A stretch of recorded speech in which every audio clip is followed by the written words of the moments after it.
Hey y'all, welcome back to the podcast. In the last episode, I talked about losing my hair and the shedding that gradually turned into balding. Like how I mentioned in the last episode, this chapter is finally getting my answers, or the answers that I needed in all of my recent questions that I was asking. I wish I could say that this is the chapter where everything changed, where I found the cure when one appointment fixed what months of fear had broken. But that's not how this part of the story goes, at least not yet. What did change was this.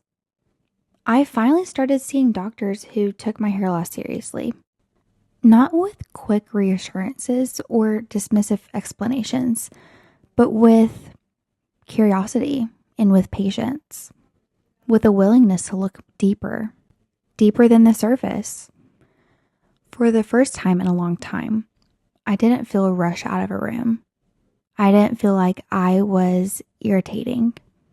I didn't feel like I had to prove something that was wrong. Someone finally listened.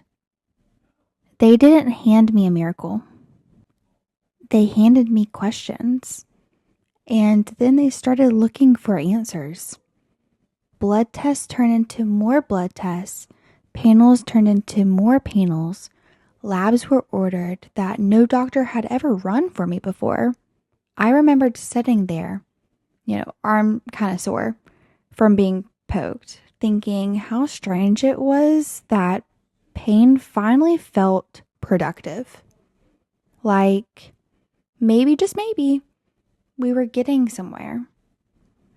When the results came back, they didn't give me the answer, the big why I had been begging God for, but they gave me something that I had never had before, which you would think would be the bare minimum. But that was information. A lot of it. I was severely deficient in iron, low in vitamin D. My thyroid was overfunctioning. And somewhere in the middle of it all, I learned that my body hadn't been ovulating. Each sentence landed like its own weight. Even finding brought relief and grief all at the same time. Relief because it wasn't all in my head. Grief because my body had been struggling quietly for a long time without anyone noticing. It was very overwhelming. A list of problems that I didn't know I had.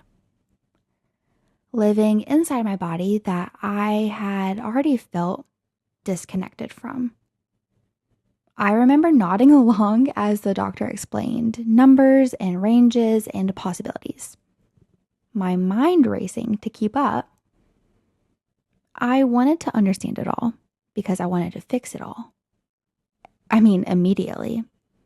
I wanted to just fast forward to the part where I felt better, but healing doesn't work that way.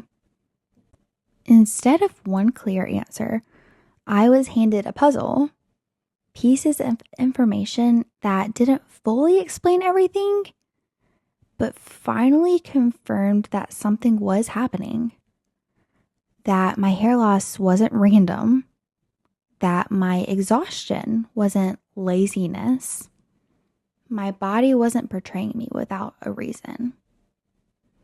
For the first time, I felt validated. Not healed, not cured, but seen. And that was tremendous for me.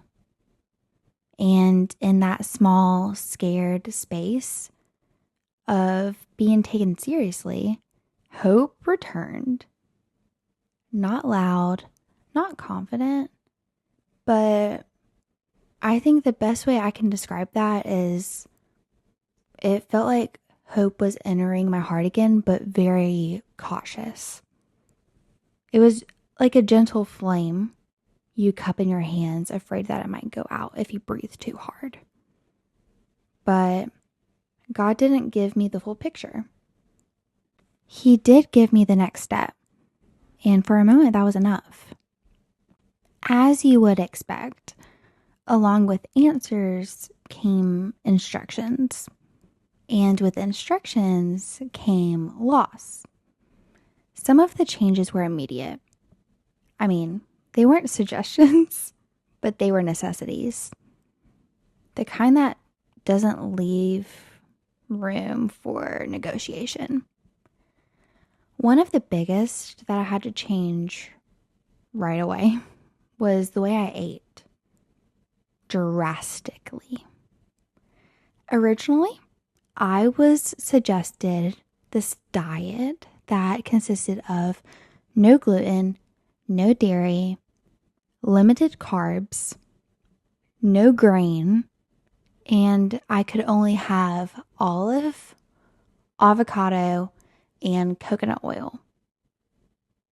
Yeah. I mean, no one really prepares you for how hard that is. Not just physically, though it was its own challenge, but mentally, emotionally, and socially. Food is something I love, and I really never had a problem with food. I was kind of a foodie, even though I may be picky. I watched those Chili's videos on YouTube that, you just see the cheese pool, stretch incredibly far. I saved recipes that I wanted to try. I found joy in cooking and eating and sharing meals with people that I loved. Food was comfort. It was kind of creative in a sense, but overall it was normal. And then suddenly my world became a little small. I mean, for lack of better words, I would say very small. Grocery shopping felt overwhelming. I stood in aisles reading labels like they were written in another language. Gluten-free, dairy-free, ingredients this, ingredients that. And I mean, I really couldn't pronounce some of this stuff. Foods that I didn't recognize, foods I wasn't sure I even liked. I quickly realized how limited my knowledge was and how limited my options had become. Meals weren't exciting anymore. They were calculated and measured and restricted. In a way, I kind of mourned foods that I hadn't even realized how much I was attached to, like bread, cheese, pasta, desserts, and the spontaneous freedom to eat without thinking. Even the ability to say yes without fear of hurting my body more. The big thing that I left that doctor's appointment with is the knowledge that I just wasn't digesting food. And so that was why the restrictions were so important. The more I ate of the foods that hurt me, the more I'd get hurt. It felt unfair. Another thing taken away from me in a season where I had already felt stripped down to my bones. There were moments I felt angry and moments I felt deprived where I wanted to quit and eat something that I considered normal just to feel like myself again. But even here, in the grief of a limited plate, God was doing something deeper. He was teaching me how much I leaned on comfort, how quickly I reached for things that soothed me, how often I filled emotional hunger with physical fullness. And that realization hurt. I didn't want this lesson. I didn't want another adjustment. I wanted relief. Still, I tried. I learned and I failed, and then I tried again. I ate differently, not because I wanted to, but because I needed to. Because somewhere under all of the frustration, I still believed my body deserved care. Even if I didn't fully understand it yet, even if it felt like too much. This diet wasn't just about food. It was about discipline. And for me, it was about surrender, about trusting that God was working in ways that I couldn't see or that I couldn't see yet. I wasn't healed and I wasn't comfortable, but I was choosing obedience over ease. And that was a part of the healing too. What I didn't realize at first was how deeply this new way of eating could collide with my past and with how sick I already was. Before the diet ever started, my body was already struggling in ways that I couldn't ignore. POTS had taken what little predictability I had left and shattered it. I was dizzy more often than steady. Standing felt like a gamble. Leaving the house required calculation. How long will I be out? Will I be upright? Where I'll be sitting? What if I crash? I didn't just feel tired. I felt unwell in ways that kind of lived what I would describe as in my bones. My body felt fragile and it felt like it could just tip at any moment. And then eating became hard. Not emotionally at first, but physically hard. With POTS, food isn't optional. An empty stomach doesn't just mean hunger, it means symptoms spiraling fast. Blood pressure drops, heart rate spikes, nausea creeps in, weakness just follows. I didn't slowly decline. I go downhill. And dare I say, downhill quickly. And yet, here I was trying to adjust the diet that had stripped meals of familiarity, comfort, and ease. What people don't always understand is that with POTS, food is a part of survival. Skipping meals isn't neutral, it's dangerous. And suddenly, the very thing that my body needed the most was the hardest thing to give it. I already felt sicker than I ever had before, and now eating something that used to ground me became another obstacle. Being out of the house was kind of terrifying. If I didn't have any food, I wouldn't eat. If I didn't eat, my body revolted. Restaurants were not safe. Friends' houses weren't safe. Even quick errands felt a little risky.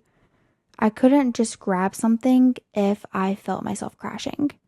I had to plan, pack, prepare, and kind of hope that it was enough.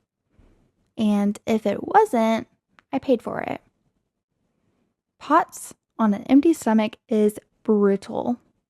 The nausea intensifies. The dizziness sharpens. My vision dims. And my body feels like it's shutting down from the inside out. I've learned how fast I can go from it's okay to I need to sit down now or to I think I'm going to be sick. So when everyone else saw diet, I felt a lifeline slipping through my fingers. And layered on top of this was my past. I did say earlier that I really never had problems with food, but in middle school and early high school, I did have a few bumps in the road. where I had a few image insecurities where I was trying to teach myself to scrutinize my body and to compare what I wanted my physical appearance to look like meeting my expectations. Mind you, the expectations that my brain created. That wasn't healthy then, and it wasn't healthy now. But wounds don't disappear. It doesn't just become time that passes.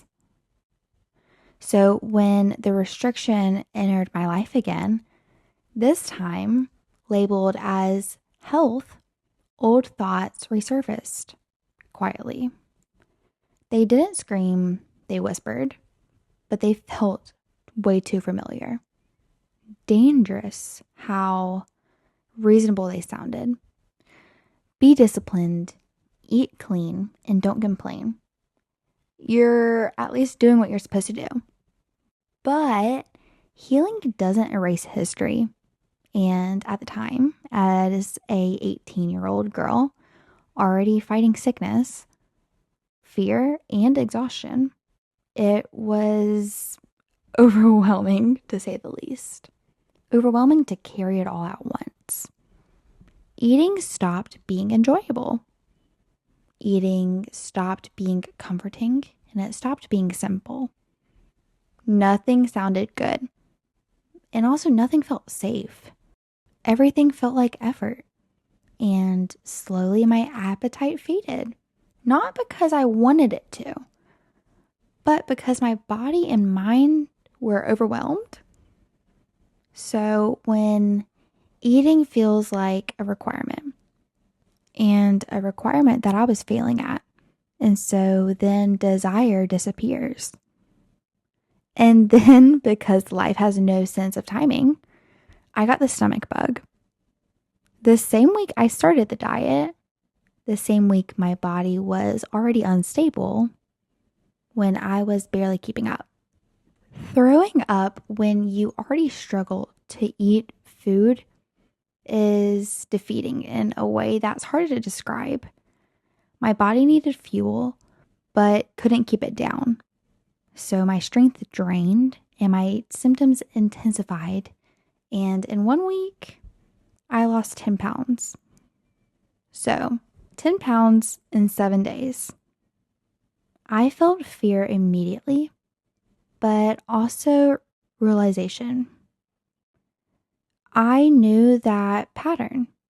I knew how to quickly lose weight, and it could stop being about health and start being about survival. This wasn't control. It wasn't discipline. This was my body breaking under pressure. I wasn't just grieving food anymore.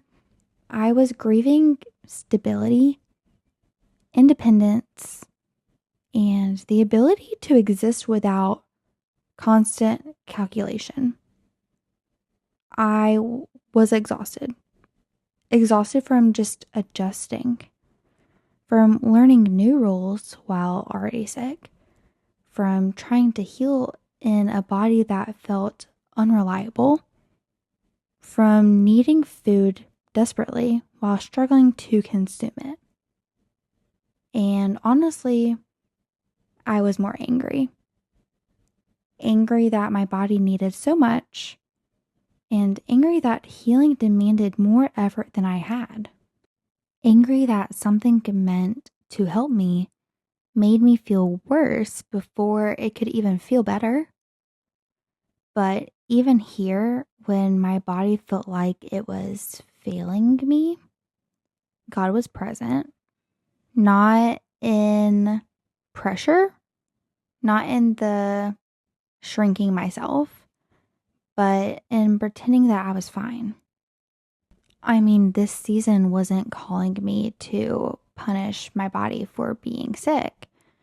It was calling me to protect it and to listen, to nourish it, even when it was hard. Especially when it was hard. Eating became an act of resistance. Staying fueled became an act of faith.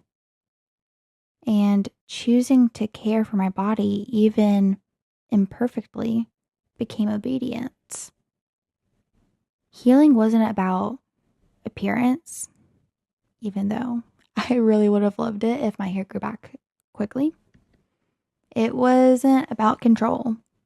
It wasn't about proving strength. It was more about staying alive in a body that needed me to be gentle and patient and for me to give it grace. I wasn't healed. I wasn't steady, and I was definitely not comfortable. But I was learning how to stay present and nourished and willing to fight for myself in ways that I had never before.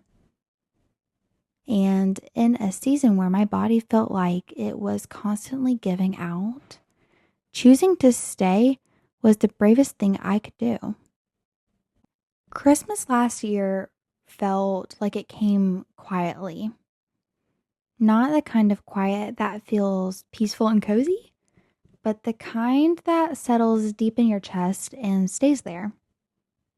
The kind that makes everything slower, softer, and heavier. I had never experienced Christmas like this before. It wasn't chaotic and it wasn't rushed. It wasn't loud, and somehow that made it harder. Every other year, Christmas had been busy enough to distract me from myself. There were schedules and gatherings and noise and laughter that filled the place. So full, there wasn't much room to feel at all. But this year, there was room. There was a lot of it. And in that space, everything that had been holding back finally had somewhere to land. I remember sitting in familiar rooms, surrounded by familiar people, doing familiar traditions, and still feeling unfamiliar inside my own body. My world had gotten smaller.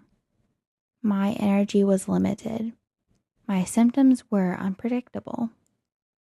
Food still required thought. Rest still felt earned instead of given. And even though I was present, I felt slightly removed, like I was watching my life instead of living it. Christmas didn't feel magical. It felt reflective. It felt exposing. There was gratitude. I won't deny that. There always was. I could name blessings easily. I was safe and I was loved. I was being cared for. And God had showed up for me in undeniable ways. But gratitude and grief are not opposites. They actually coexist more often than people would like to admit. I was thankful and yet so deeply sad.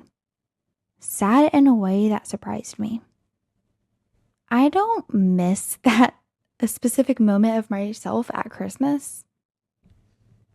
I missed the girl that I thought I'd be by then. I missed the life that I had imagined without ever realizing how tightly I held on to it. I missed the ease I assumed that I would get growing up. The independence and the strength and the certainty. I had pictured myself differently at this age. Healthier, more capable, more sure of where I was headed. Instead, I was learning how to pace myself through the day, learning how to eat enough to stay upright, learning how to listen to my body that no longer let me ignore it, learning how to surrender plans I once thought were promises. And Christmas had a way of holding a mirror up to it all. And New Year's kind of felt the same, but sharper. It's something about the end of the year that invites reflection, whether you're ready or not. Everyone talks about a fresh start and, clean slates, goals for the future, but I wasn't thinking forward. I just could only look back at the year that changed everything, back at the girl I was before sickness rewrote my life, back at the version of myself who didn't know how fragile things could be. As the clock turned and I outwardly celebrated, what was coming next, I felt an ache settle in my chest, not because I wasn't hopeful. Hope was my word of the year, but because hope looked different now. Smaller, quieter, and way less flashy than I had imagined. I wasn't stepping into a year of big plans or bold resolutions. I was stepping into another year of listening closely or managing symptoms, of choosing nourishment and rest, obedience over ambition, and appearance and control. And that realization hurt. I didn't think I would be here, not here in my body, not here emotionally, not here spiritually, but there was a grief in recognizing that my life didn't match the picture I once had, so confidently. A grief for the timeline I assumed God would follow. A grief for the milestones I thought I'd reach without resistance. But beneath that sadness was something else. It was a deeper awareness. This season wasn't chaotic because chaos had already done its work. Everything that could be shaken had been. What remained was solid, even if it felt heavy. Faith had been stripped of performance. My strength had been stripped of pride. My plans had been stripped down to daily obedience. And maybe that's why the holidays felt different. I wasn't distracted anymore. I was present with it all. The sadness wasn't a failure of faith, it was honesty. It was the acknowledgement that surrender costs something and that knowing God doesn't always lead where you thought it would. The healing could be holy and heartbreaking at the same time. I didn't feel abandoned. I felt held quietly, held in the middle of disappointment, held in the unanswered, held in a life that looked nothing like I expected, but somehow still felt purposeful. That Christmas and that New Year did not sparkle, they anchored. They reminded me that joy doesn't always shout. Sometimes it sits with you in the grief. Sometimes it looks like endurance. Sometimes it looks like staying again when it would be easier to wish your life was different.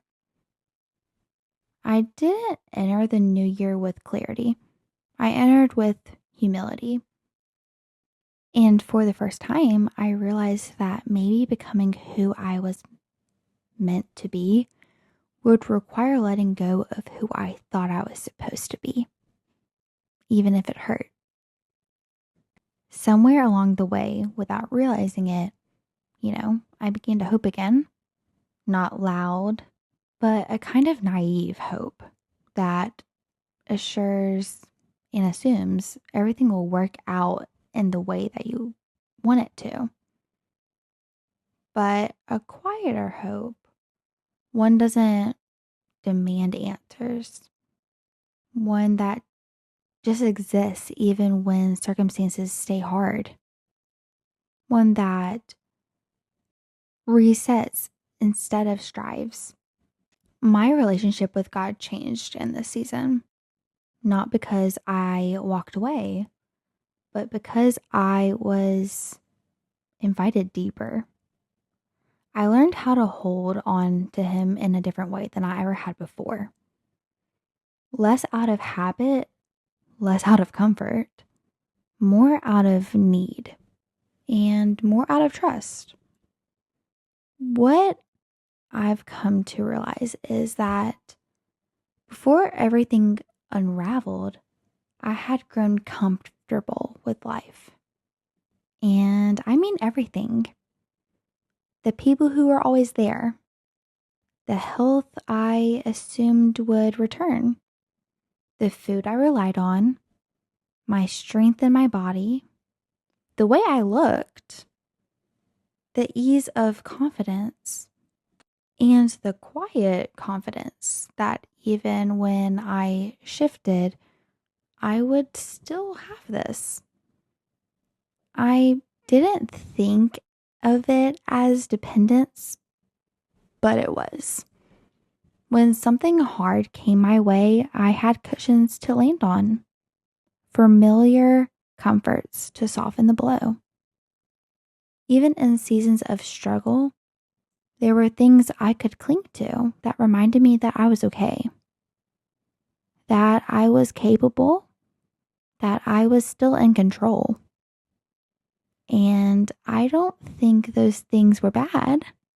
They're gifts. But somewhere along the way, I started trusting the gifts more than the giver.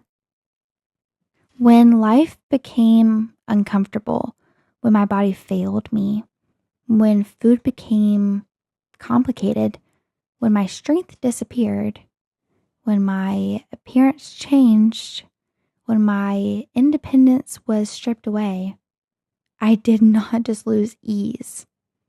I lost all of my backups.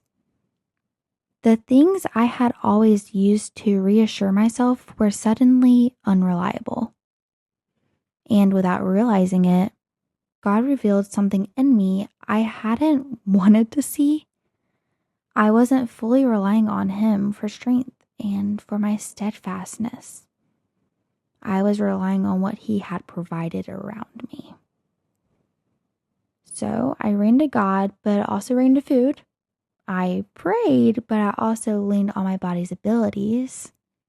I trusted Him, but I still found safety in my routines, my people, my comfort.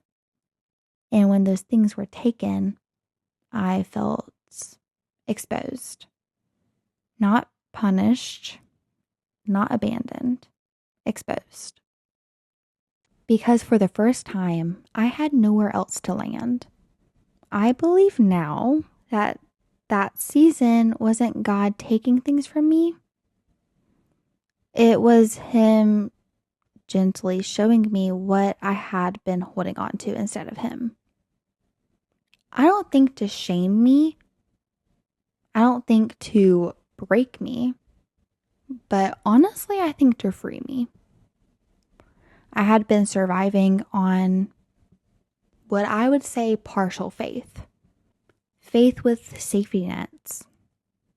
Faith with cautions. Faith with exits. And when those were removed, I learned what it meant to trust God fully. Not because I was strong enough, but because I had no other option. And that's only slightly embarrassing to admit, but it's real and it happened and I gotta get over it. So I stopped asking God to restore my comfort and started asking Him to sustain me without it. I stopped begging for things to go back to, like how they were and started asking him to teach me how to live here. And slowly, very slowly, I realized something was growing in me. A peace that didn't depend on how my body felt. Strength that wasn't tired of appearance or productivity. Hope that didn't need certainty. It didn't get my old life back. I got something deeper. A faith that no longer needed constant reassurance. A trust that didn't crumble when circumstances shifted. A dependence that felt raw but real. I am still learning. I am still healing. I am still navigating a body that asks more of me than I expected. And let me be so for real, I am still experiencing these very same things. But I no longer measure my life with what I can hold on to. I measure it by who is holding me. This season taught me that comfort can disguise itself as security. That good things can quietly take the place of God, if we aren't careful. And sometimes the most loving thing God can do is loosen our grip on what feels safe so we can learn to cling on to Him instead. I didn't lose everything. I lost what kept me from trusting. And in its place, I found a faith that doesn't rely on strength, confidence, or certainty, only surrender. And this is not the ending that I imagined of the book, but it's a truer one. It's a more real one than I could have ever imagined. And for the first time, I'm not afraid of what my story comes because I'm no longer depending on my life to hold me together. I got to keep reminding myself to depend on God. And where I'm at now, I'm still learning. I'm still learning that my body still asks for patience and life still moves slower than I once imagined. I still grieve the girl I thought I would be. And I'm not going to lie, just me being fully transparent, I still constantly miss the girl I imagined of myself. Much of what this book holds, it really isn't behind me. I still struggle and I'm still on this diet. I still have days that are hard, setbacks, moments where my faith feels stretched thin, but I'm no longer lost inside those moments. I have learned what helps. I have learned how to listen to my body instead of fighting it, how to nourish myself even when it feels inconvenient or undeserved, how to rest without guilt, how to stay when running would be a lot easier. Metaphorically, remember I have pods. I no longer measure my worth by what I can push through or prove. I measure it by faithfulness, by choosing to care over control, presence over perfection, and trust over fear. I don't always feel strong. I don't think anyone can, not at all times. But I know where to return when I feel weak. I know what sustains me. I know who reminds me of who I am, and I know who meets me here. I don't know exactly what comes next, but I know who goes with me, and that's enough for now.